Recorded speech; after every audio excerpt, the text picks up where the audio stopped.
I got into beekeeping about 9 years ago. My father-in-law had a few hives when my wife and I were dating, and I showed some interest in it. So after we were married, he decided to give me my first colony, and I was hooked instantly and been doing it ever since.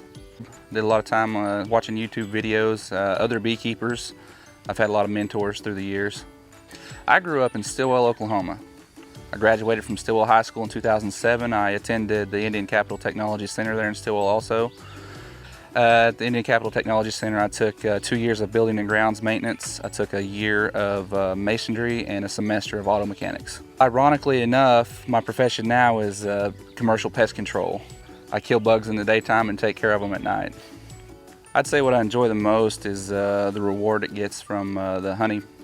I enjoy that, and then just once you begin to learn about bees, they're fascinating little creatures. It is a hobby. I do make money off selling honey to friends and neighbors. I intend to go commercial in a few years. I'm currently running about 20 hives and just going to keep growing.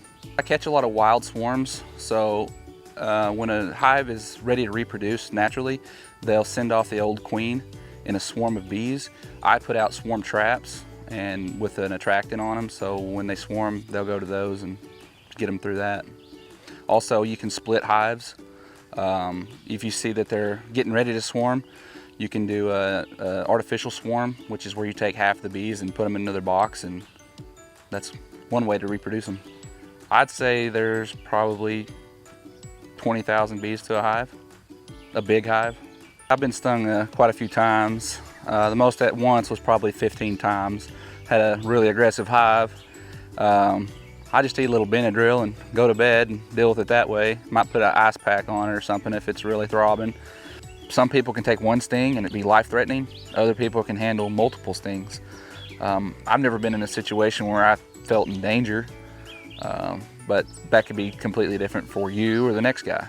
It all depends on the type of mood they're in, the hive you're in, the temperament of them as a whole. I try to run docile bees. I've got a couple right now that'll eat you up, and as soon as I get the opportunity to requeen them, that'll change the genetics of the hive and the temperament. So that's what I try and do. I try to promote good genetics in my queen rearing. Birds are a predator to them, certain species of birds. We deal with parasites called varroa mites. That's probably one of the leading causes of colony collapse disorder that we found. They'll live within the bees, and generation after generation they weaken the immune system of the bees. So if a little virus comes along, the bees can't take it because it's already weakened, and they'll just collapse. I mean, you could lose a colony overnight almost. Well, my wife, she's basically my director of media. She runs our Facebook page. She's really successful with it. She helps with the honey harvest, the extracting and jarring and all that. The kids, they're wanting to get into it, so they're probably going to be more involved this coming fall and in helping work the bees. It's a family affair.